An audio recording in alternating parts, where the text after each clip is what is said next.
Williams and Sergeant Mike Curley from the Utica Police Department joined residents at a downtown community forum to discuss the residency requirement for police officers. News Channel 2's Caitlin Erla joins us now in studio to tell us the changes they think are important. Good evening, Caitlin. Good evening, Jason. Tonight, Chief Williams and Sergeant Curley discussed the difficulties the department is having with police recruiting, hiring, and retention, which they say is stemming from the residency requirement. They attended the downtown community forum tonight to get public support regarding the residency issue. A referendum was passed in 2008 that requires anyone hired in the department after 2009 to live in the city of Utica and stay there throughout their entire career.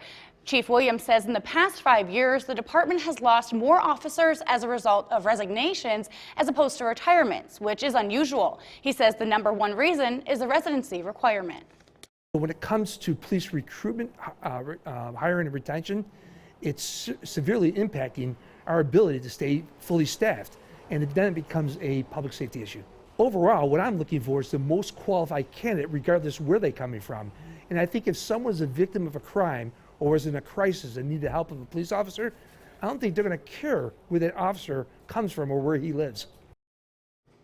Chief Williams says maybe instead of requiring officers to live in Utica their entire career with the department, require them to live there for at least the first 5 years. That way they can get to know the community before they have the opportunity to move. He says they're looking for a vote by the Common Council to revise and modify the residency requirements.